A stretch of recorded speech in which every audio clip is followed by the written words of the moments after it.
Right. So anyways, just straight back to regular conversation. Yeah. We were talking a little bit about like the ayahuasca experiences, Yeah. and then like I was saying, the heaviness and stuff. Whenever I do a ceremony, I can see what I was carrying outside of asking, right? Even if it's a subconscious ask or a spiritual ask for me, I just know something's wrong. Yeah. And then I'll get a call to go to a ceremony. Yeah. And then I'll go to the ceremony and I'll see what that call is for. So like I was saying, it's unfortunate that something negative has to happen to start seeking. And it sounds like the community you're talking about is opposite of that. It's like, okay, here's your community where you can come and seek without having to do a ceremony. Actively always on top of it, because it's just like anything. Like if you don't constantly practice it, it's gonna fade away. Like, you know, real life's gonna pull us back into like normality. Like I go do plant medicine at least like every 3 months. Every 3 months? Yeah, because I need like a little tune up. Yeah. And to remind myself too, like, hey, like, what am I doing here? Mm-hmm. Like, what's my purpose here? Yeah. Because you know, you start adapting into like life, and you forget what like our mission is. Mm-hmm. And I got, like I was telling you earlier, like I've seen the mission, and the mission is big. Yeah. Like, it's bigger than any of us can even imagine. Yeah. You know, and I would see the vision of what we're here to do, what we're here to create in this world, to bring peace to everyone. But it, you know, coming from my standpoint of how I was raised, how I was, you know, like I grew up poor, right? I didn't have much to do, but I was like, why me, right? Like why, like, is this even like, is this just a figment of my imagination? You know, like, is it something that get the fuck out of here? Like, seriously, like get it. It's all ego based, right? But as I'm going more and more, I'm starting to understand it that like we are here for a mission, and the mission is to liberate, like our souls. You know, like, because I feel like a lot, like if you look around, we're lost. Yeah. A lot of us are lost. Yeah. Like I was lost. Right. I'm still lost. Yeah. Right. Yeah. To a certain level, to or a certain extent. Yeah, right? you know, call it. Yeah. Yeah, and it's just you get lost in like everyday life, like right, like your like social media, right? Like you're just scrolling aimlessly all day long, just looking at shit that doesn't matter. Like you're comparing yourself to other people's lives. Yeah. You feel like you're inadequate.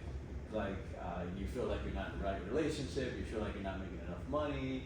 But at the end of the day, it's like about like having peace in our heart, man. Mm-hmm. Like, you know, and connecting with each other. Yeah. And I feel like most of the things that are out there nowadays is just it's designed to disconnect us. Yeah. From anything. Purposefully, it seems. Yeah. It seems like purposefully. Everything I think as we ascend and we grow, and sometimes I talk to people about being in a different place. I always go, you're here and I'm here, I'm here and you're there. And it's not better or worse. Yeah. We're just in a different place in our growth. It's not a bad thing. We're both growing.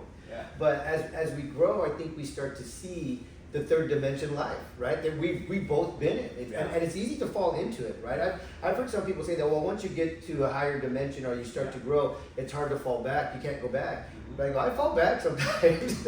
You know, like I fall back sometimes, man. And when I do, I notice it. Like this is not what I want. This is not the person I am or how I even want to be. But it's the growth, and then you had mentioned to help other souls, people grow, right? And I also think that as we are on this journey and we're actually learning and understanding, that we may have different callings, right? For our purpose per se, that we're here, because I think ours is this. I think the ultimate is the same, and it is helping others ascend, right? But what I found personally is that I needed to do these things for me.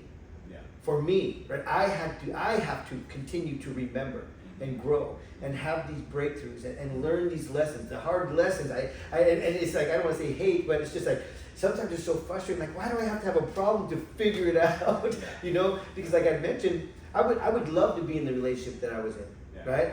But we just kept having these things, and we grew so much. And I think at some point, the human side of us got to a point of, I'm tired of this. I'm not going to deal with that anymore. Like, I can't do it anymore. But then as soon as we have the break off, it's like, man, I miss that person, right? And I know this is more than just me saying this, and the only one experiencing it. But it's like, man, I miss that person. And when we're in it, and it doesn't even have to be a relationship, like a sexual or loving or a couple's relationship. It could just be anything where everything you're seeing is negative, and then as soon as you break it off, you start, man, I miss all the, you see all the positive, right? And that's even, I think, a third dimensional thing that happens, but as we grow spiritually, that's what I'm saying, I drop into the third dimension sometimes. And so, as much as I hear people say, there's so much, that's the other thing with social media, the spirituality and the ideas and the theories behind it, it can be confusing too. But going back to just the difference in callings, I know for me, I have to figure this stuff out for me, right?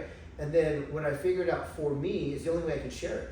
Because, you know, even in coaching, business coaching, life coaching, whatever it is, I always tell people, like, if you haven't experienced it, don't teach it, right? Don't just read a book and go, well, here's what, you know, here's what I should teach you. Are you doing it? Have you experienced it? Because there's nothing that I talk about on the psychological, the spiritual side, even my business side, that I don't do or have experienced, right? Like the stuff I do for my events and all that, I just teach people how to do that, and I do it. So I teach you how to do it. That's what it comes down to. But I think my calling per se is helping people understand and overcome trauma. Is helping them to understand that what happens to us as a child in our youth, the trauma that happens, does follow us into our adulthood if we're not aware of it. Because that's exactly what I experienced in the story you saw. God showed me myself at the age of 7. I talked to myself at the age of 7. I was like, holy crap! Like, okay, I get it, right? That's what happened. And then you were talking about helping people and wanting to spread the word. And now, you know, you can tell me more. But I also have realized, and I hope there's a better way. There are a lot of people who aren't ready. That have no idea. Like you said, sometimes you're talking to people and they think you're crazy. You know, they're just not ready. You gotta accept that. And disconnect from that, because for a long time, like you're coming from a place of love, and you see the potential in them, but when they don't receive that, like I would internalize that too much. Like man, I was trying to help you out here, but it really has nothing to do with me. It's just like kind of just letting go that like they're living their own journey and respecting their journey as well. That they're gonna figure it out, right? Like they have to go through whatever they have to go through so they can get to the point, and hopefully sooner than later. You know, I'm just here to guide. If so, being like for whatever reason, I'm always attracting like people that I sense it, like they need my guidance somehow, some way. And a lot of the times the things that come out of my mouth, it's like I don't feel like they're not even mine, right? Like you mentioned earlier, right? It's like the right words are coming out, so like I'm being used as a vessel, right? So like it's like I love that, right? Like I love being that. So like how do I give more of myself so I can honor that, so I can honor God, right? And it's been a great journey, man. Like and as I'm going more and more in depth into this and understanding more about myself and the traumas that I've gone through in my past, I realized that it was all by design that way. It was all by design that way. It was like it wasn't meant to like break me, right? It wasn't meant to like hold me down. It was meant for me to grow from that. And when I understand that there's growth here, then I can share that. You know? So like don't be a victim to your circumstances, because everything that happens to you, it's meant for a reason. As atrocious as it can be, because people have gone through some shit. You know, people have gone through some, like, you know, like there's people who, you know, say like they got sexually molested. I dated a lot of women who were sexually molested, and I see the effect of that, and how it's like it carries like their entire life that way, and things that really messed up, that I can't even relate to that, you know. So it's just coming to understanding that like everything that has happened to us, it's where it's meant to empower us, and then we can teach others how we did. You know, Yeah. I think that's the cool part. Yeah. Like to be like free of that, like where you're not in that victim mindset. Yeah. Because that victim mindset is not gonna get you anywhere. Yeah. It's not gonna improve your life. You're not gonna create magic in your own life if you're constantly thinking like, oh, this happened to me years ago, like, and now I get to hate life because of this, you know, Right. I get to hate a certain individual because of this. It's like you grow from it and learn from it, Yeah. and that's what magic's at, right? Just like learning to forgive. Yeah. Forgive yourself, forgive those who have caused damage to you, even as hard as it is, right? Yeah. It doesn't mean go up to them and say, hey, I forgive you. It's like forgiving them in your own soul, Yeah. so that you're not carrying that weight with Yeah. you no more. And I love it. it's see that sunlight start shining. That's again? right, Yeah, man. yeah, yeah. The light. Yeah. You know, Yeah. going back to our calling, or why we're here. Yeah. Another thing that I've experienced is that we are here to experience Yeah. these things, right? And in short, what you just said is life happens to us, life happens for us, not to us, right? Yeah. And that was one of the messages that I got in one of my experiences. Yeah. And it's interesting because I hear so many quotes. Because I think the first time I ever heard that, I heard it from Tony Robbins. Life Yeah. happens Same. for us, not Same. to us. Yeah. I mean, yeah, for us, not to us. Yeah. And then I start to, we can hear things Yeah. and go, oh, cool. But then we can experience it and go, oh, right? Totally different. Yeah, I get it. Oh, Yeah. wow, I get it. And that happens to me quite a bit because I studied self-development, psychology, neuroscience, all these things way before I got into spirituality or just discovered the spirit, right? And God and creation and, you know, we're all one in these things. And all of these quotes came from the spirituality, from a lot of it from the Bible, you Yeah. know? The other day, and it was interesting too, because I do a lot of stuff on social media, and I said something about how self-development, most of it all derives from the Bible, right? Well, what is it? As a man thinketh in his heart, so is he. That's a book and all kinds of self-development stuff. That's in the Bible, man. You know, there's all kinds of things. Just believe and achieve and all these kinds of stuff. That's all comes from the Bible. And I wrote that in a comment or somewhere on social media, and this guy responded and he said, oh, can you show me the lineage on that of where it comes from the Bible and exactly how it came from the Bible, right? And when I see stuff like that, it's the same thing we were just talking about, but just like, he's not ready, he doesn't get it. I'm not even going to try to explain it to him. Yeah. If he knew, right? Type thing. But I clicked on his profile to kind of see, okay, who is this guy?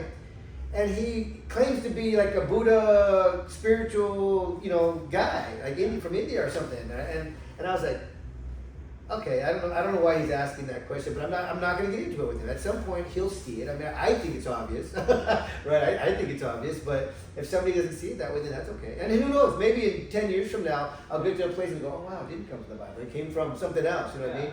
But I know most quotes that are in self-development are in the Bible, Yeah. right? And any quotes that I'm seeing in self-development are not before the Bible. So that's just what that's my opinion is it comes from the Bible. You know? Yeah, of course. It's all the truth. Yeah. I think it's just the truth. Yeah. And it's we all have it in our soul. Yeah. We all have it. We just gotta learn to listen and know where to look. Yeah. You can feel it. Yeah. I think another thing is we have it, we are it. We are it. Right? Yes. We are it. And we come here, Yeah. right? And I see there's all these theories, but one of them that I kind of resonate with is that we chose this experience to come and have this experience, and that we are wiped clear of, that we do have a higher self, and that we're wiped clear of our knowledge. And because if we had the knowledge, then we wouldn't experience anything. We wouldn't have a hard time because I already know the answer, right? Yeah. So we're wiped clear of all that. And I think when we're kids, we still have a very thin veil from above, from where we came from, the spirit world or God, or whatever we're going to call it, heaven.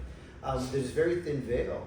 And so we're able to be joyful and be happy and forgive just like that and not worry about things. But then as we're here, and I think it was kind of a quote from Alan Watt. You know Alan Watt? Yes.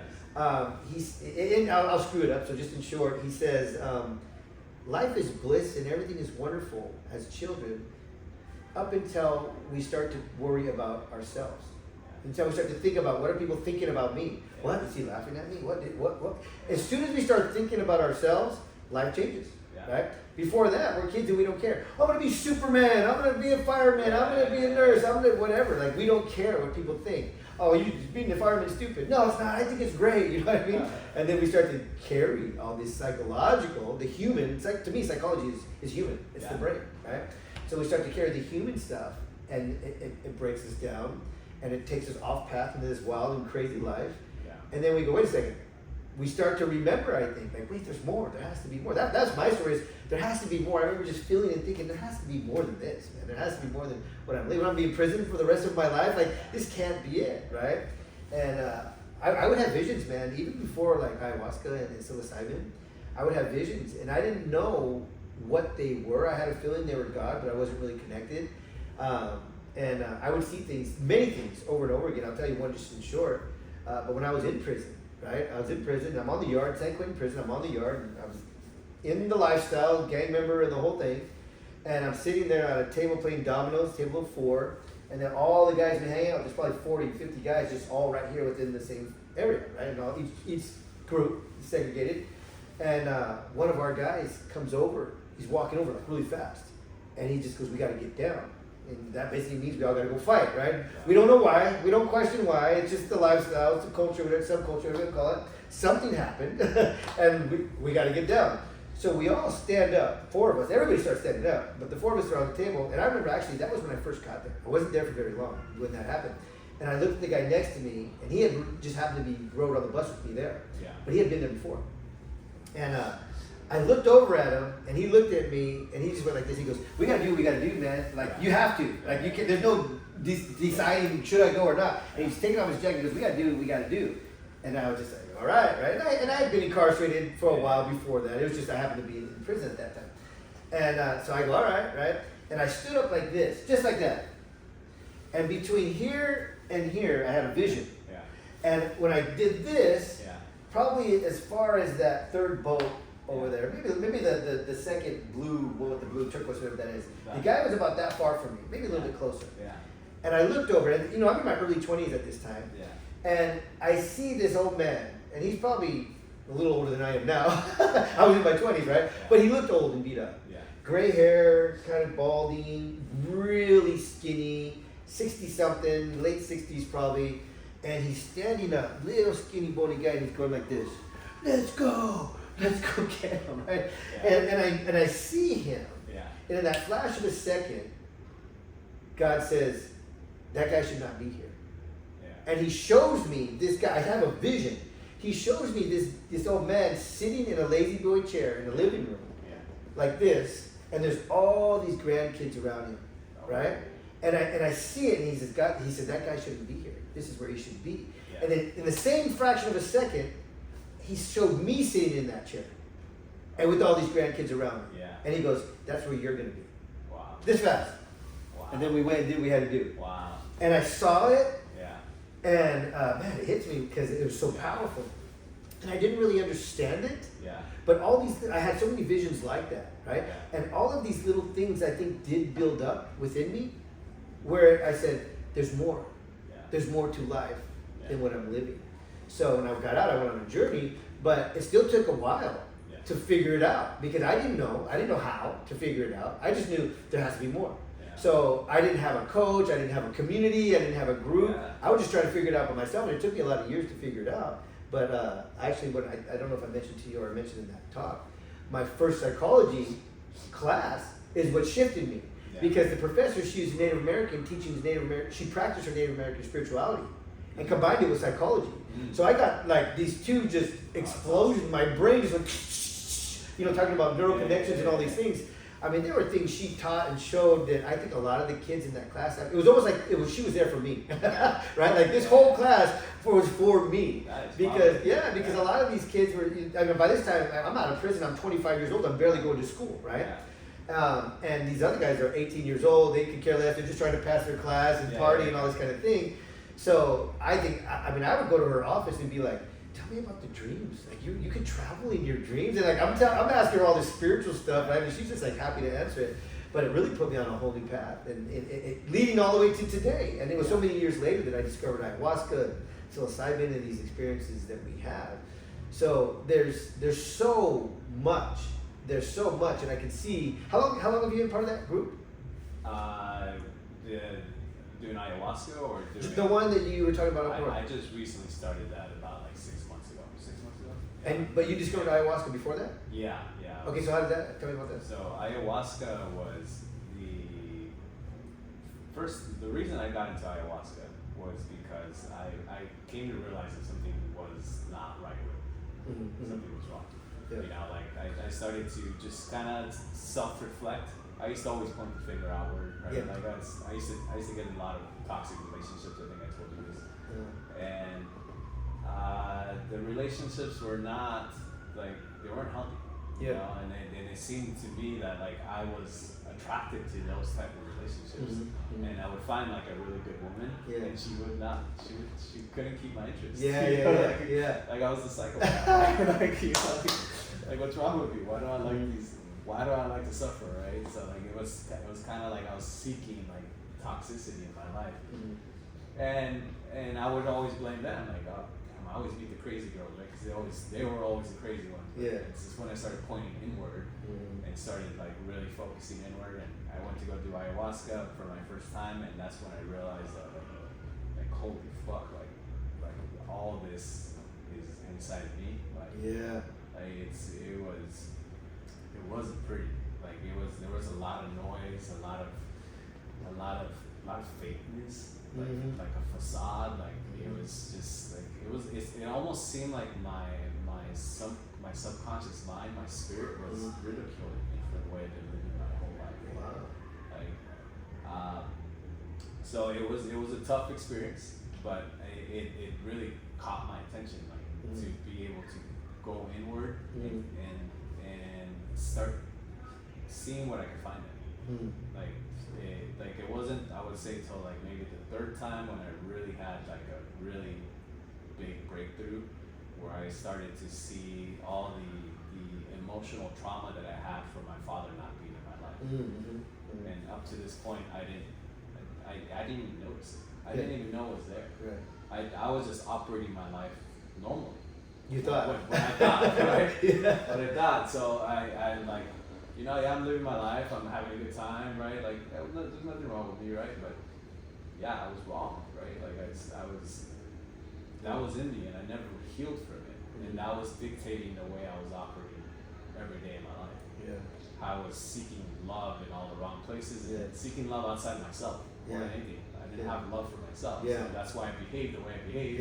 That's why I caught up in so many vices: the drinking, the alcohol, the drugs, the women, right? Like always seeking validation through women, through my friends. Like, all right, look at me, like I got a pretty girl, right? Like seeking their like validation, like oh yeah, I can be loved, right? But it's all bullshit. It's all bullshit. It's all bullshit.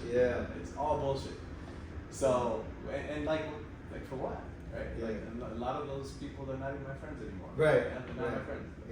And they didn't care in the first place. No, they didn't care. And then the girls, they're not even there. They never will be. Right. It's just. So I started healing that aspect of being in, and like learning to love, you know, my child, my inner child. The child that never received love through just, you know, I came from a broken family. Father was very violent. Mother was my grandpa, grandma. They had a terrible relationship. They were arguing. My grandma was never in the picture. My mom was like the youngest of like 9, and she pretty much raised herself. So there was like no love. So it's like she couldn't show love to me because no one ever showed love to her. Right. You know, she was there nurturing wise, and she would feed me, right? She would, like, when I would get sick, I like getting sick because that's when she would pay extra. Right. Yeah. Interesting. But like I never learned how to receive love. And then I had abandonment issues with my father being gone. And so I started to notice all those things inside me, feeling more than anything, feeling it, right? Like not just thinking about it, but actually feeling those emotions of what it felt like for my father not to be around, what it felt like to not receive love from my mother, what it feels like to not feel loved. You know, what it feels like. Feeling. The secret is in the feeling. Yeah. It's in the feeling. So there was a lot of, you know, purging. I threw up, you know, a big part of ayahuasca is to throw up. And a lot of that's energy, right? Throwing up energy, getting it all out of your system. I up to that point, this was my third time, I didn't want to throw up. I thought it was like, I don't want to throw up in a bucket. Like, no way, I'll just hold it in, right? So I threw it up, and that was probably one of the best throw ups I've ever had in my life. I know what you mean. It's just like ferocious. It's like ferocious. It was like, it's not like those painful, you know, like you're hungover, you know, or you got a stomach flu, you're like it hurts now. This actually felt good. As I'm throwing up, I'm thanking God. Oh, thank you, God. You know, because you can feel it all coming out. You set it to the side, like, fuck that shit, you know. I don't want that in me. You know? So, right after that ceremony, I had scheduled to do Bufo, which is the Sonoran frog. It's that same journey, but the following day. And that's when I did, you know, I'd done a little research about it. It's like lasts like 15 minutes. So it's pretty much the you smoke it. I know what it is. Yeah. So you smoke it, and you smoke it, inhale it, and immediately as I'm inhaling it, like it's like everything turned like foggy white, and I can hear the best noise I can compare it to is that if you heard Ave Maria, Ave Maria, it's like that song. Like, I'll play it. Okay. But like there's a lot of peace behind it, and then I felt the presence of God. Like that was the first time I've been seeking God my entire life, right? I grew up Catholic, I grew up Christian. I was always like, okay, I need like what is it? What we're reading is real. Right? After that experience, like I knew God was real. Like I there was absolutely no doubt. There's anyone ever could tell me that God is not real. And they're like, well, what did God look like? I was like, well, it wasn't a person. It was just like an energy. It's an energy. Right? And I felt them like come into my body, like into my presence, and I've never felt the love more pure in my life before. In my life. Ever. Like, it was beautiful, man. It was the first time I really received love, like that kind of love. And it changed me forever. It changed me forever because like I was like, man, like that's the kind of love I want. You know? That's the kind of love I want for myself. It's the kind of love I want for my partner. It's the kind of love I want for my family. It's the kind of love I want for humanity. The truth is that's who you are. It's who we are. Right? And for whatever reason, this human experience, for me, I can't talk for everybody, but it sounds similar to you. This human experience, we're scared of it. It's so scary to be just open and vulnerable and show and share love. It's so scary. I've experienced that as soon as I started to fall in love. Like it's like, it's almost like I can't stop it. I can see it happening, but I'm just like, no, no, I don't want to be in love. I don't want the love, you know. And growing up, it's the same thing. I mean, I always had a very loving mother. I mean, my mother loved me to death. But so much rejection too, and abandonment with my father, and then girls, and these different things that I've experienced. Don't. As soon as I felt like somebody was starting to love me, boom, I'm gone. You know. And I've worked through that over these last couple of years too, which is not all the way gone. I know that. But the experience of meeting God, I think the way you experience God is based on your questions for God, even if they were subconscious. Right. When God has spoke to me during ayahuasca. In fact, it's in that video, that one experience I talk about. And it was an energy, same thing, just powerful. I think the way I explained it was like a hurricane, a huge wave. Just the energy was so powerful but loving, and just God speaking like, it's like, right, and it's understanding, and you know it's God, right? There's no denying it. There's one, but another one that I had with what is it? What it called? It's not bufo. What's it called? With the frog poison. Oh, the combo. Yeah. The poison that Yeah, and then you smoke it. With that one, I remember I did it a couple of times. Oh, you done bufo? Yeah, I've done it. Oh, no way. Yeah, and same thing right after ceremony. Yeah. And the first time, I smoked it, and what happened to me is he goes, "Do you want another one, or keep going?" And I said no, and I just kind of fell back. And all I saw, and there was no message yet in this one. What I saw, you remember that game? It's like a circle and it has like 4 colors, and the color will go once, twice, and you have to copy it, and then red, blue, green, or something like that. It's a game.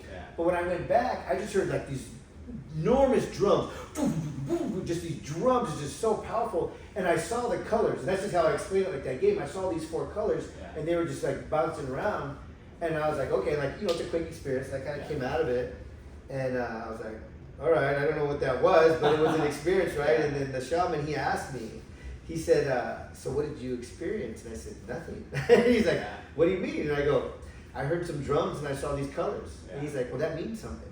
And I go, well, it must, but I don't know, right? And I never really figured it out. One interesting thing about the shaman, I think, where we'll go, I want to go, is different. Is you said after this, you can have conversations and talk and have questions. With this guy, I would ask him questions and he'd say, that was for you. Like, it'll come to you. It's not for me to tell you. Because he's like, my experience of what that means might be different than what that was for you, so you have to kind of figure it out. And I mean, be like, man, I want somebody to tell me. Like, I want to know. So it would be great to have a conversation. But the second time I did that, I was very much so in this drive to understand the light. Like, what is the light, right? And you've heard, even all going back to Martin Luther King, I've seen the light, right? When you hear that, you just kind of think like, oh, he's just talking about, he has this idea or whatever it is. But I get it now. There is a light. There truly is the light. And I've seen the light. Like, now I look back when people say, I've seen the light. Like, oh, I've seen it too. I know what you're talking about now. But so in this one, to preface it, just in a meditation, with guided meditation, I had this incredible experience, and it's a long one, so I'll say it another time.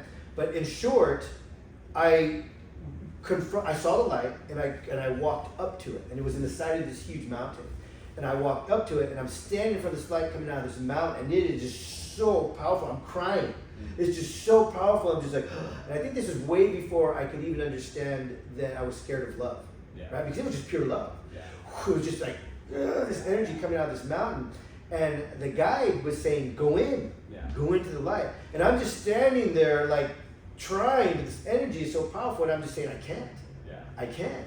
And she's like, you have to go to the light. That's what you've been asking for. There it is. Go into the light.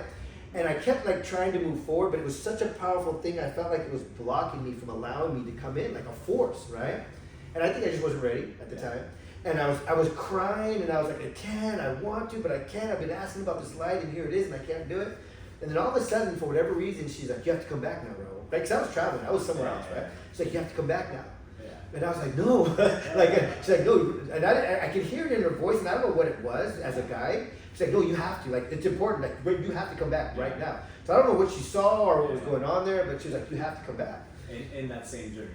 In that journey, like, while I'm trying to get in the light, she's telling me to go in there. She says, you got to come back. And I go, okay. So I just went the way I got there, and I'll tell you another time. I went through this whole path, and I came back to how I even got there. And then I kind of woke up. And then I was crying, the whole thing and everything else. I was like, man, that was powerful. She's like, what happened? I was like, I don't know. I saw it. I've been asking, and I saw the light. I felt it, but I couldn't go into it. And she was just like, okay, well, we'll continue, right?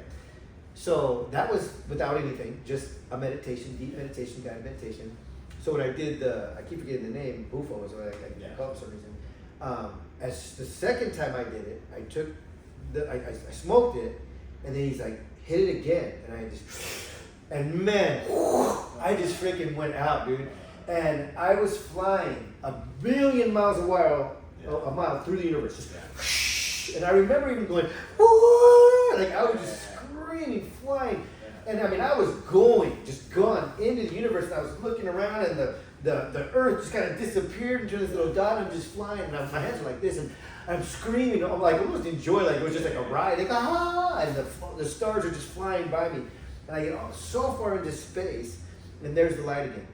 Now I'm like floating like this in space, and there's two lights. There's one, it's a giant circle, and then there's one in front of it, and it's cluttered, right?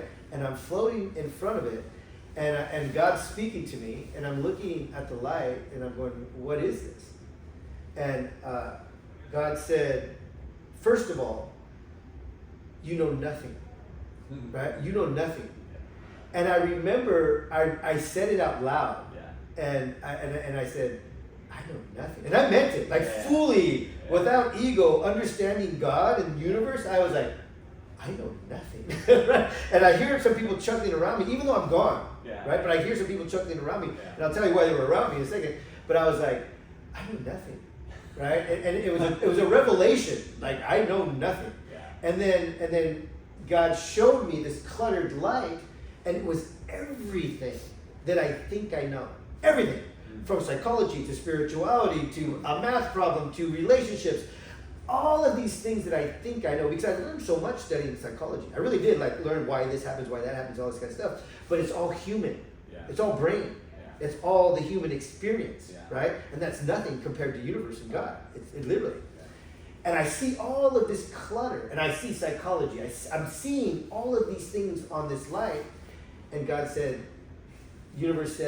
God said, everything you think you know is what's stopping you. Because that was my question, why couldn't I go into the light? Like I saw the light, I felt it. Everything that you think you know is what's stopping you. And I looked, and it was like, you know nothing, and I saw all this stuff. And then it, almost like a toilet, it started to spin on this light. And it went into a hole, like as if it was a toilet. It all just disappeared into the hole, and then I flew into the hole, and I just saw myself go into the light. Like you said, kind of like a fog, but it was like just this light. And I went into the light, and it was that same love and bliss that's unexplainable. I can say love and bliss, but it's unexplainable unless you've experienced it. You know, you've experienced it. And I was in it, and I was just like, I'm here. Like, I'm here. I made it. I'm here. And there's, at that amount of bliss, only people who have experienced it can understand, there is not a concern in the world. There's not even, it's just bliss. I can't explain it. There's no concern, there's no worry, nothing matters. That was another mess I got here. Absolutely nothing matters. And that's one of the things that I was trying to help in this relationship for us to understand, because we both kind of know, like I know, I don't know how deep she knows it, but she got to understand that nothing really matters. And what I was trying to explain to her is, even these problems we're having, they don't matter. They don't mean anything. They're human. We're creating these problems. And I just say that to say, for anybody, at your job, in your business, with your relationship, with a friend who's just a regular friend, we create all of this shit, and it doesn't matter. It really doesn't. So I'm in this light, and at that point, it's just complete bliss, and nothing matters. Absolutely zero. It's just, I'm the universe. I am the universe. But then the universe, I mean, this light, I don't want to say it spits me out, but I fall out of it, and I start to dissolve back into the universe. And this is how my realization that we're all just one. It's one big universe, and we're all an energy. We're all an energy of God. We're all one big piece, a drop of the ocean, right? If I take a little cup of this ocean out, it's still the ocean. It's just over here. And there's the ocean. You drop it back, and it's right back to its place. So we come from the universe, and we're here on Earth for this experience, but we're all one, and we are the universe. But what happened is, as I started to dissolve into the universe, I think I was leaving here, because the shaman started to shake me, and Raul, you gotta come back, you gotta come back, right? And he's shaking me, and I'm dissolving, and honestly, I'm like, why do I want to go back? like this is where we belong. This is where we are, who we are. And I'm literally dissolving. And I feel like if I would have completely dissolved, I would have died here. I really do. Because I was so content. And I was like, I'm happy to be here. Like, there's no reason to go back. But he was shaking me and shaking me and shaking me. Bro, you gotta come. I can feel, all of a sudden I can feel like this, right? And then I kind of wake up and I look at him, right? And he's like, oh, dude. He was all worried. He was all worried. He was like, oh, dude, you made it. You made it back. And I'm just like looking around. And there's somebody holding my feet. There's people on each side of me holding my shoulders. And then he's like in the middle of me, holding me. But by that time, he's kind of trying to shake me.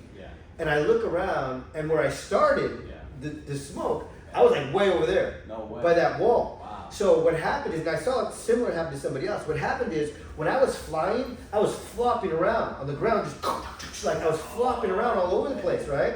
And so they had to hold me down. Wow. So when they're all holding me down, and after I realized that they were holding me down that whole time, Yeah. I remember coming in and out, and I don't know what I was speaking, and like I said, they wouldn't tell me. Yeah. I don't know what I was speaking, Yeah. but I remember like coming in and out of consciousness, our spirit to human, and I remember this lady, she had my shoulders down like this, and you know, her head was here, mine was laid down, and she was just looking at me, and she was going, it's okay to love, it's okay to love.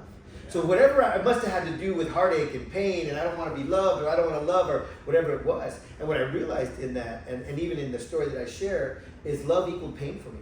Yeah. Right? Based on being abandoned by my father. I was so close to my father when he left, and I was taken from him. And so love equaled pain, and then girlfriends and relationships and all that stuff. Love just equaled pain for me. Yeah. So whatever I was experiencing and speaking here on earth while I was gone, Yeah. it had to do with that. And she was like, it's okay to love. You can love. It's okay. Yeah. And then, but anyways, coming in and out of it. But I have seen and experienced the light, Yeah. just like you did. And I do know that there's so much beyond this human experience. I think what starts to happen too is it eliminates the fear of death. Because we're not going to die. We're going to go back to where we came from. Oh, yeah. I believe I'm watching myself right now. And I believe I'm up there laughing like, oh my God, you're so Yeah. stupid. Or, you know, I mean, just like, look at what you're doing to yourself, right? But Yeah. it's all part of it. So, yeah, man. That's This a powerful story. the things I've experienced are just intense. You know, and then getting into the human side of it, it's like, okay, I've seen it, I've experienced it, I know it's real. Yeah. So knowing that, knowing there's a God, knowing there's a creator, knowing we are one, Yeah. and understanding there's so much more and that we're going to leave here and just continue in this universe, in this journey, how can we let things bother us so much while we're here? That's the part I get frustrated with. Like, how can I let stupid things bother me when I know the truth?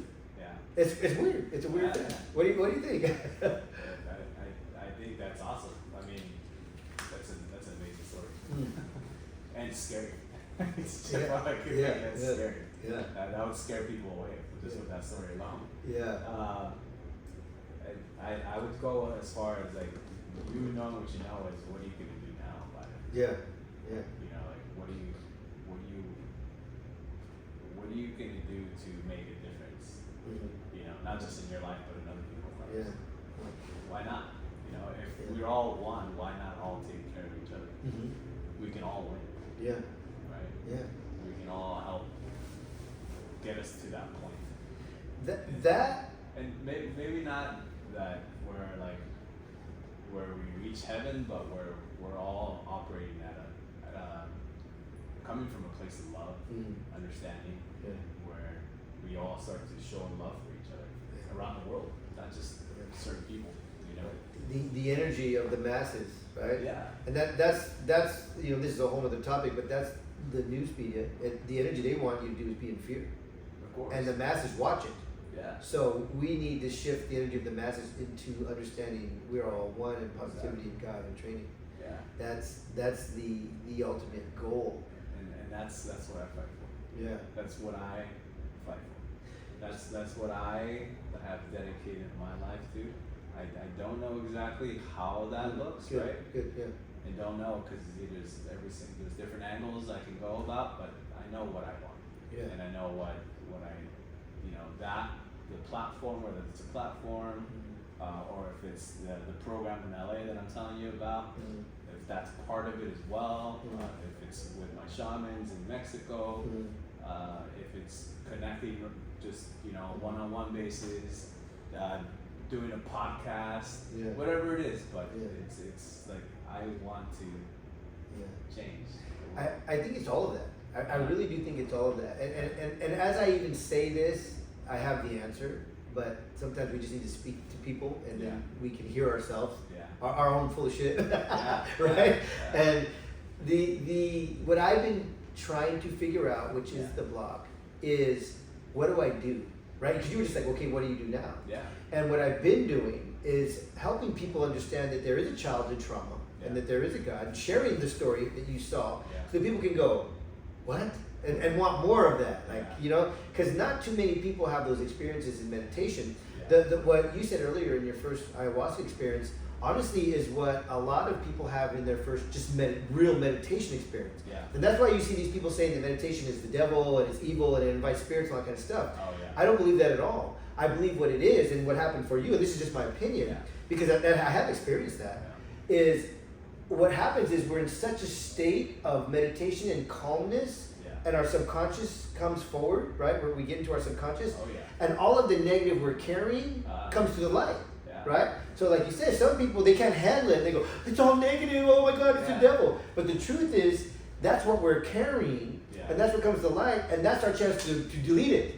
That's our chance to process it. So we have to see it so that we can process it. Otherwise, it's just back there. So as soon as you see people say, no, it's of the devil, and it's a demon, and it makes this, I go, no, man, that's not the truth.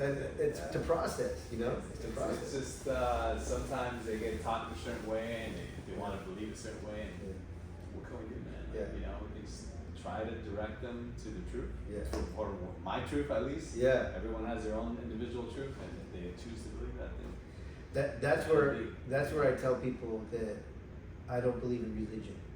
Right? And to say I don't believe in religion doesn't mean you don't believe in God. Right? And I'll say that. I'll say I'm not a religious person. Like, what's your religion? I'm not. Right? I believe in God. I believe Jesus Christ came to kind of explain to us what where we're screwing up, the things we need to understand. I believe in God, I believe in Jesus Christ, but I'm not religious in any way. Because every religion thinks they're right. So who's right? They're, you know what I mean? It's like religion, in my view, separates us, where God, Spirit, connects us as one. Right? So that's the hardest thing, is most of us, regardless of the religion, we're indoctrinated into religion from birth.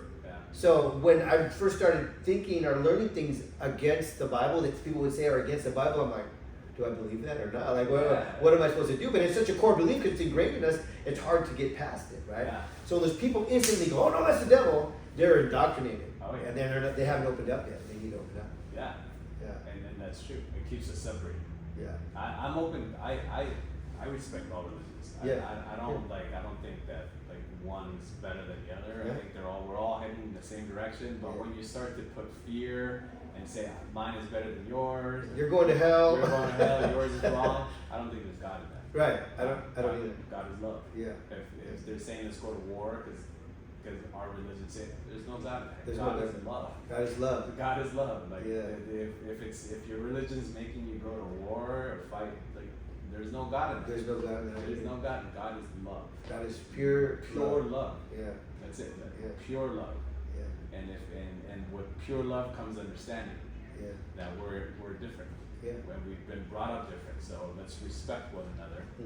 And okay, I respect your religion. I've even practiced many of those religions. I've done. I grew up Catholic. Went to Christianity. I have a lot of Muslim friends. I've even done Ramadan. I've done Ramadan this past year. I thought it was amazing, right? Like just fasting and then getting together as family. They just cooked like a big giant meal, man. It was amazing. Like the amount of love in that. Wow. The love in that. That's love. The other stuff where it's the terrorism, everything like these crimes against humanity. There is no God. There's no God in that. I don't care what you say. There is no God in that. I call that the human in us. Exactly. Right? The human who gets offended and wants to be right and all that ego and all that type of thing. That's not God. No.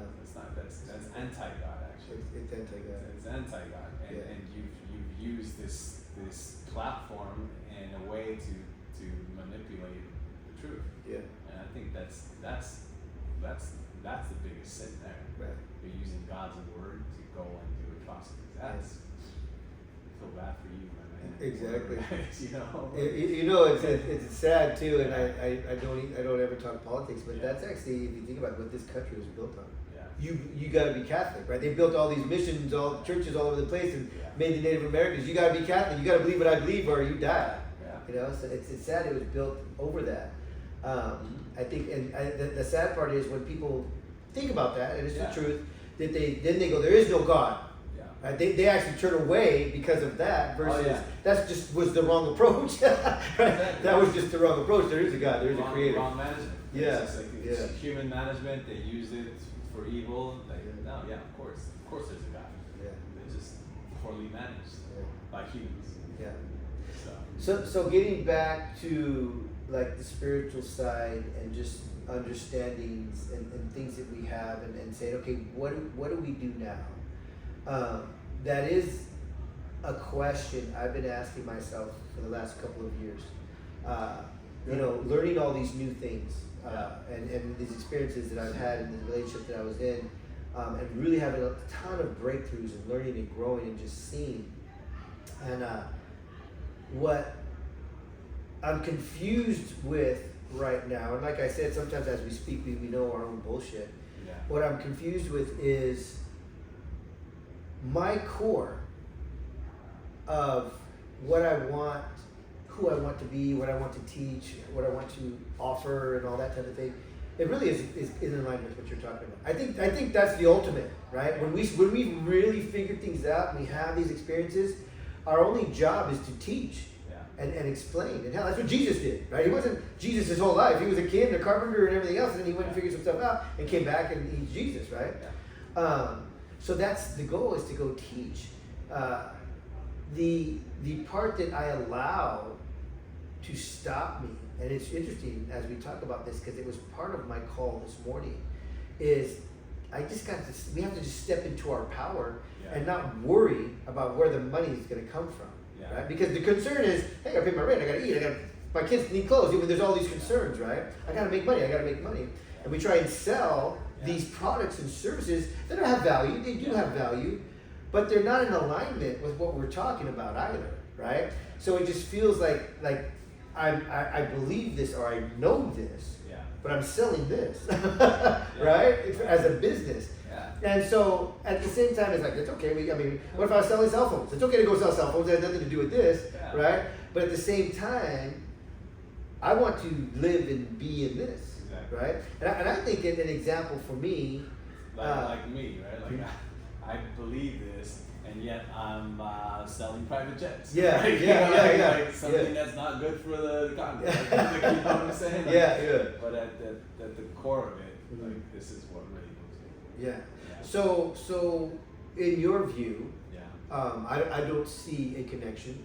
But is there a connection in your draw to chartering jets versus what you know? Yes and no. Yes, in a sense, in the people I connect with, the level of status that they have, and the amount of influence they have. Yeah. So if I can capture one of them and show them the truth, where they can use their platform to share that with a large majority of group because they have more connections. They have more resources. There you go. Yeah. They're resourceful, right? As opposed to just getting a random person that works at Starbucks, right? Their network's a lot smaller, but the people who are booking private jets typically have more resources.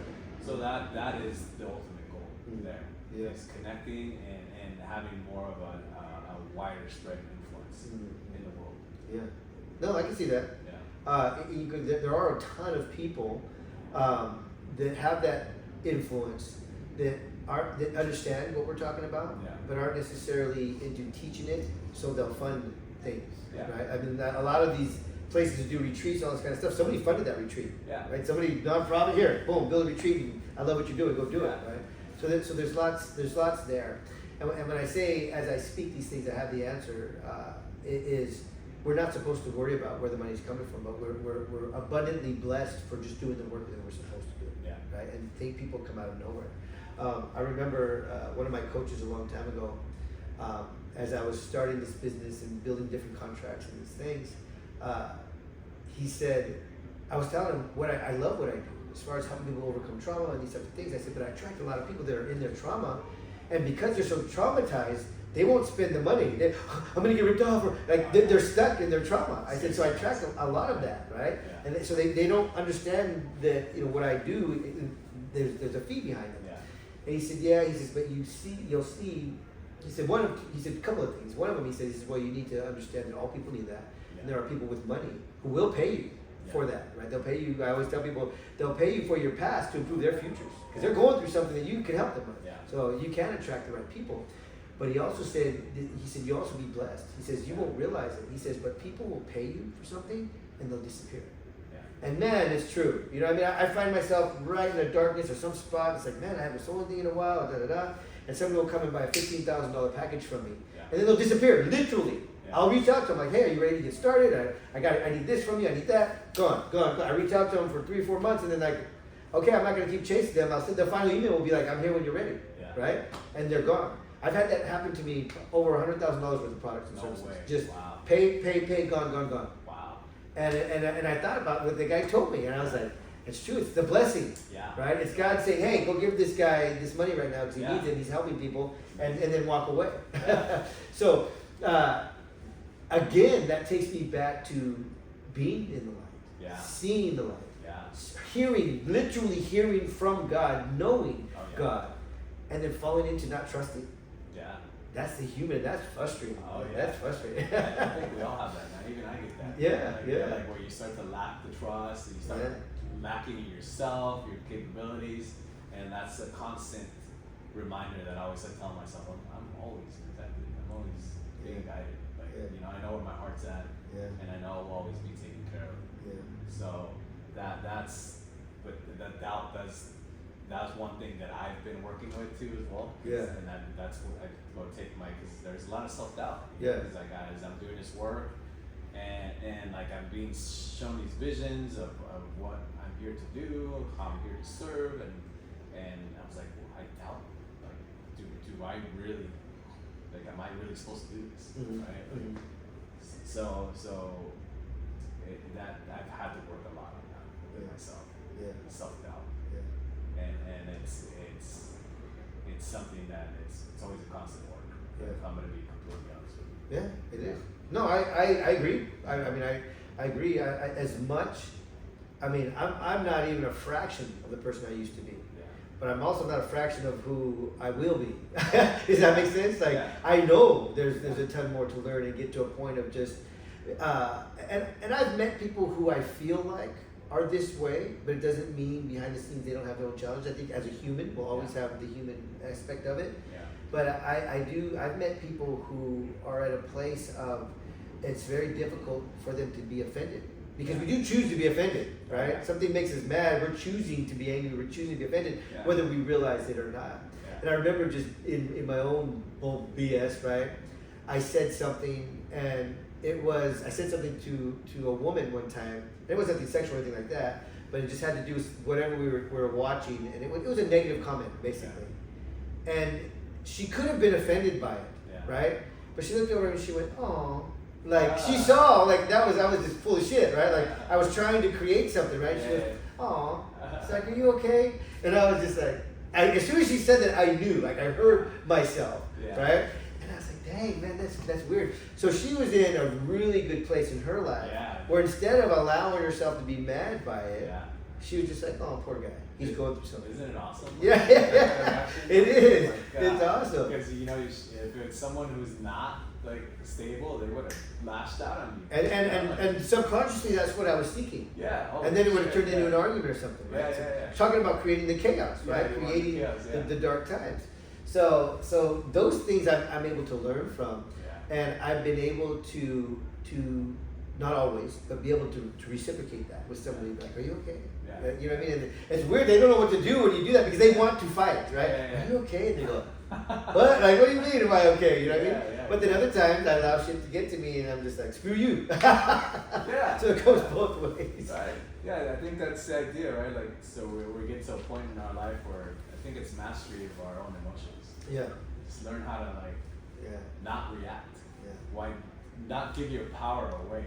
We hear that a lot in our training. Don't give your power away. Don't give your power away. That's exactly what we're doing. Don't give your power away, because if someone upsets you, you're giving your power away.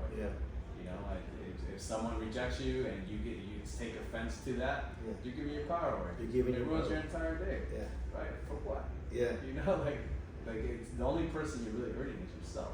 You are. We're doing it to ourselves. I think this is a very basic example, but it's easy to understand. I think I was watching a video, I think it was Selma Hayek. And she said, if I cuss somebody out in Spanish and they have no idea what I said, they laugh or they could care less. But if I say it in English, they can understand, they get offended. Yeah. There it is. You're choosing to be offended because I said it to you anyways. Yeah. You just didn't get it, so you're like, oh, well, I don't care what you said, right? Oh yeah. But if you hear it, like F you, or you're this, or you're that, oh, and then you get mad. Yeah. You're allowing it Yeah. because you can be told, right? Yeah. And then sometimes when I went through these processes myself and had these first experiences, my calling was to go help kids in juvenile hall not live the life that I lived, Yeah. right? So I would give them examples that were very easy to understand. Yeah. And one of them, I would go, if I came up to you and I said, you're a tree, what would you do? Like, that's stupid, I'm not a tree. Oh, you're a tree, man. Shut up, like, stupid, what do you mean I'm a tree? I'm not a tree. And I said, what if I came to you and said, you're a freaking asshole? Yeah. Screw you. Yeah. Well, what's the difference? Are you a freaking asshole? No. You're not a tree either, right? Yeah. But those words offend you and the tree doesn't. Why? Yeah. It's the same thing. You're allowing it to offend you. And they're like, right? They kind of think about it. And if we can get to that understanding, Yeah. it's very hard to get offended, right? Yeah. Easier said than done. And it's almost like we're choosing when we don't want to be offended or when we do, right? But it makes sense. Like, is that true? No. Then why should I be mad about it? Plus, you need real life experience as you're learning this. Like, Yeah. it's like, yeah, it's one thing saying that we're not gonna get offended until you get put through that actual situation where like you get to test how far you've come. Yeah. You know, Yeah. just like to give you an example, I was talking about, I was hanging out, my aunt just passed away a couple of days ago, Mhm. about a week ago. We were doing our services, and my cousins were there. We're eating at Buffalo Wild Wings. They're drinking. I'm drinking a water, and I'm talking about how I'm not drinking no more. And all of a sudden, my cousin lashes out. He's across the way. He's like, you know, I'm really getting offended by you talking about not drinking anymore. Like, I know you're attacking me. I was like, Wow. where the fuck is this coming from? Yeah. I was like, whoa. So it allowed me, cause like he got upset. Yeah. Right? But it allowed me to kind of like sit back down. I was like, okay, like it's a real life experience. Let me diffuse this Mhm. with what I've learned and practiced, and let me be what I say I am. Yeah. So I diffused the matters correctly, and then like my cousins later like oh thank you for doing that, blah blah. Yeah. But it's like it's not until you get put in that situation until you realize how you're gonna react. Yeah. Because like he did come at me pretty strongly. Right. Right? Like it's like, to me it was like from like left field. Right. For everybody it was from left field, right? Yeah. Like, it made no sense, but like the way he's coming at me is like if I wasn't I could have easily got offended too. Yeah. I allowed myself. You could have got into the argument, like Yeah. screw you or whatever, Right? right? Like, what the fuck are you talking? Like, Yeah. respond in kind. Right. But I didn't, and that was I'm just saying that it gave me an opportunity to really like reflect. To like, practice even. Yeah, right? To yeah, practice. practice. Okay. You know, something like that, when we can Yeah. control it and catch it and Yeah. look at it, again, that was him. Yeah. He was feeling guilty Oh, about yeah. drinking. I don't know who he is or his life or how much Yeah. he drinks or nothing, but he was Yeah. obviously feeling guilty about Exactly. drinking, because if he said, you're Yeah. attacking me, Yeah. in his mind, he's like, man, well, I drink all the time. He's probably talking about me. I shouldn't be drinking this much. Like, honestly, that might put him on a path of quitting drinking. Because he's thinking about it, that's for sure, right? That it bothered him. I'm still yet to talk to him, like on a Yeah. one-on-one basis. Yeah. I'm gonna take him to that program years Okay. ago. Yeah. And it's sometimes like when you're dating someone too, right? Yeah. It's like I've dated some girls that can manipulate situations just because something's coming up for them, and they try to make it seem like it's something about you. So I catch that shit immediately. It's like, you're not gonna run that shit on me. Yeah. No. Yeah. You gotta work on that shit on your own. Like, Yeah. this is your insecurity. I'm not doing anything. I'm not part of this. Don't even get me involved in that. You know? Like, because before I used to like absorb that energy. It's like I thought it was like something that I was doing wrong, and I would pretty much get enrolled into the idea that she was making me feel guilty for something that was coming up for her. I was like, yeah, it has nothing to do with me. Like, it's just your insecurity. I'm sorry. Like I'm not doing anything. I would I was made like they would make me feel like I was doing something. Like you were doing something wrong. Yeah. I mean, I experienced that. Yeah. I can see it. I can think of things exactly like that have been happening. And I actually saw something today. Somebody posted and it said, during this time of the year, it's challenging time of the year in job, in business, in your relationships. And when it said relationship, it kind of hit me because that's what I'm experiencing right now. Yeah. And I thought, it is a pattern. People, including me, Yeah. people get depressed and anxiety, and there's a lot that goes on around the holidays. Especially like if you have kids and stuff, and you're in a situation where maybe like I'm not going to be able to be with my kids since I got divorced, separated from my wife. I'm not with my. She goes with them. They go with her for Christmas and all that kind of thing. So all that kind of stuff piles up, or if there's money struggles and you can't get your kids what you want, it's all about ourself. It's all about the self. Like, oh, I feel guilty. I feel guilty. Like you're saying, right? Yeah. So it pops up in things. And it does cause challenges for us if we don't catch it, because it's really easy to fall into it. I know there are times that in my relationship I have been made to feel guilty, unconditionally, unjustified. Yeah. I've been made to feel guilty, and I know I've done the same thing back. Yeah. Right? I've done the same thing back. So there are times when I think about it and I go, that doesn't have anything to do with me. Like you just said, like that doesn't have any. That's not true. Why am I feeling guilty for that? Like, it's not even my responsibility. Like why? But I know I do the same thing back.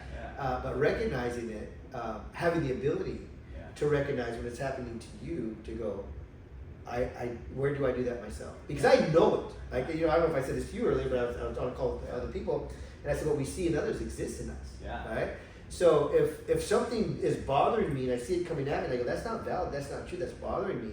I always, and a lot of people don't have the ability to do this, especially in a relationship, I always look at it and go, okay, where do I do that? Because if I know that I do that, I cannot get mad at you for doing it. Because I'm the same way. And then that's where we can kind of talk about it and go, hey, this is what's happening, I see it. And I know I do it too, so how do we fix that, right? And if both can agree and go, yeah, okay, I get it, sorry, right? Then it's just over.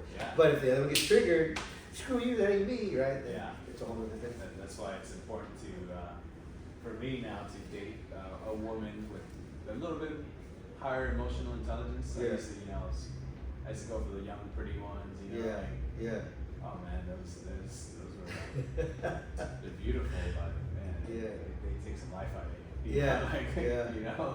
That's so much the truth. I kind of hate that. I hate to say hate, but it is true. I've been thinking about that myself. I mean, this woman I was dating, she was beautiful, man. Beautiful woman, beautiful heart, beautiful. With her own baggage, just like I had my own.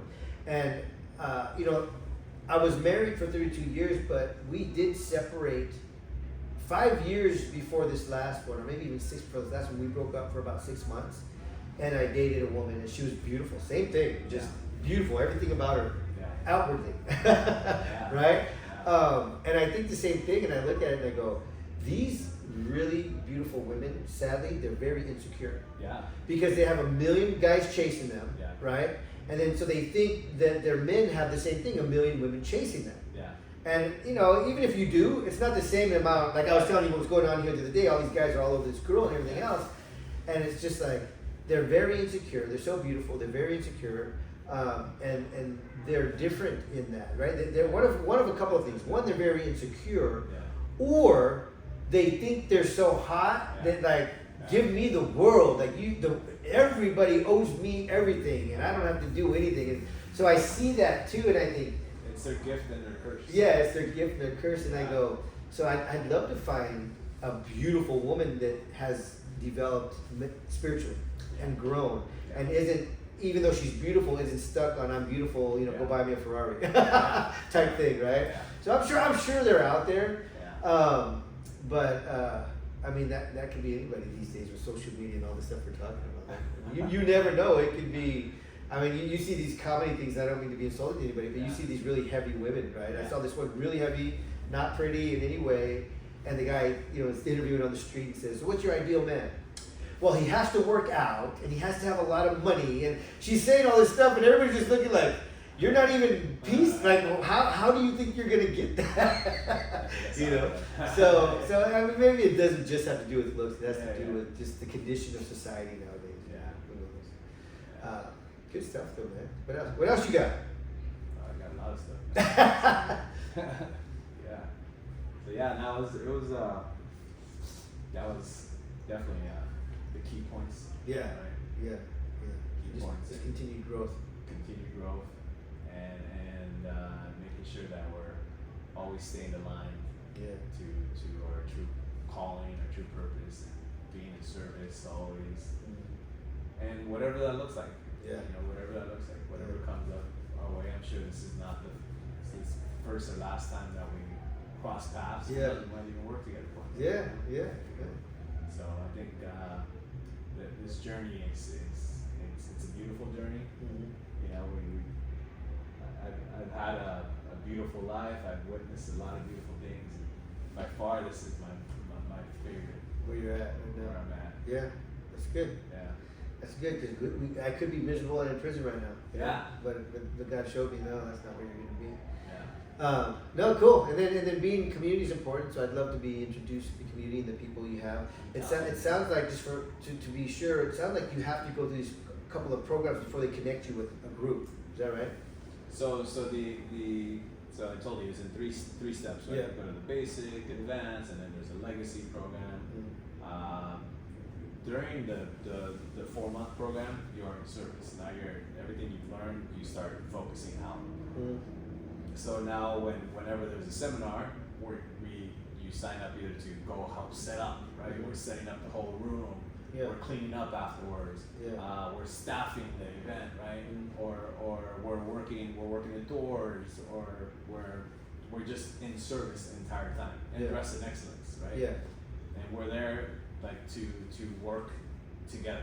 Yeah. To bring in the new people that are coming in and making sure that the whole process is effortless, and also to keep the cost down, right? It's like as the cost is down, then they don't have to invest so much money in promoting and hiring staff, right? Yeah. So like we're all operating together because we all understand what we're here to do. Yeah. So that's where the community gets built, and that's for me at the point I'm at right now. It's available for me for life. Yeah. You know, Yeah. like because I already went through the whole program. I graduated. Now I choose whether I want to be there or not, and I choose to be there. Yeah.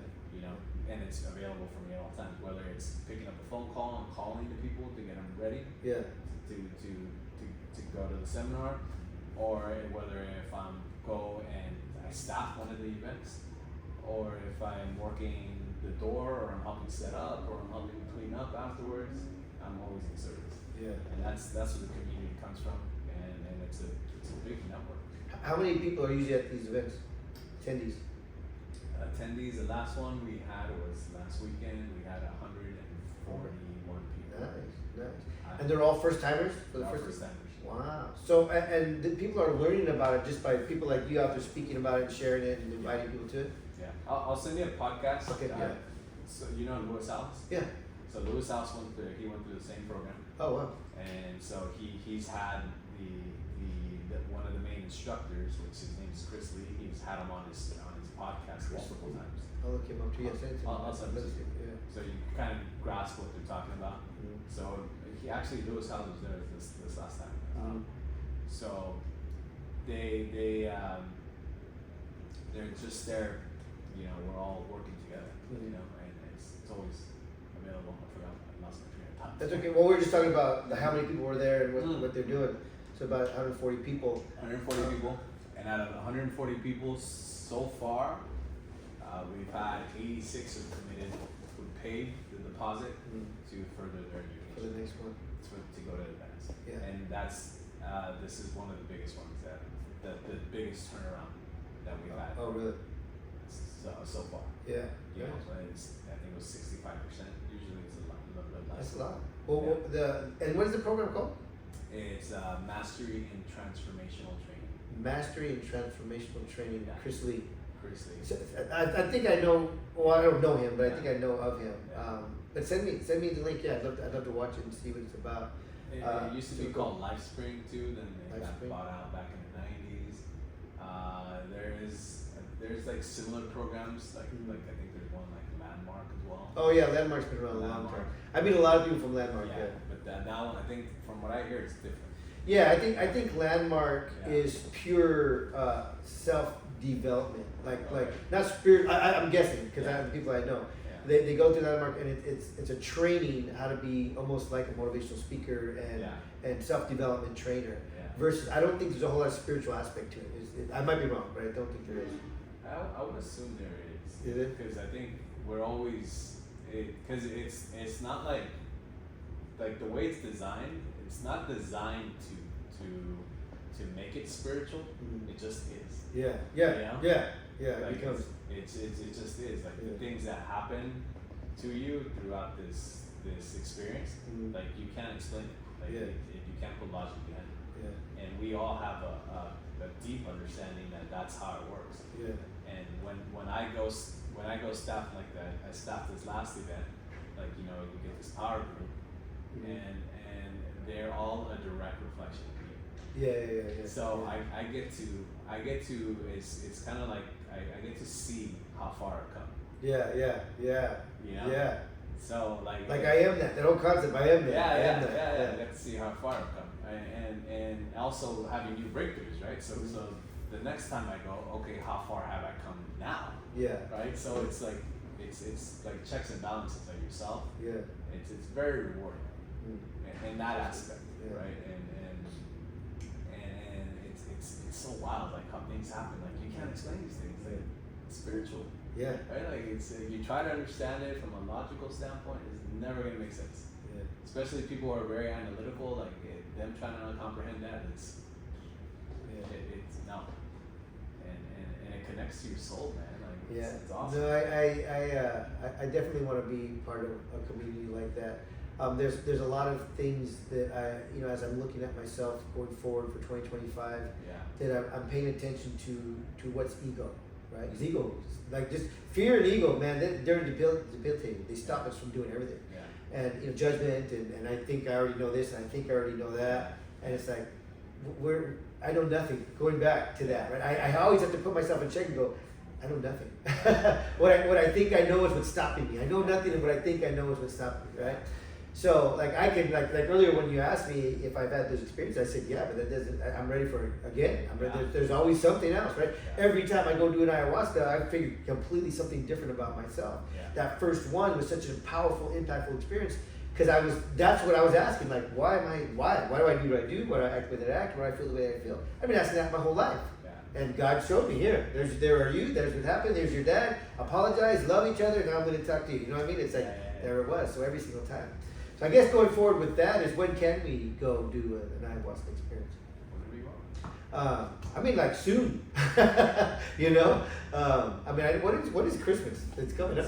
Let me turn this off, and then we're gonna think about this part. Yeah, another restaurant. Okay.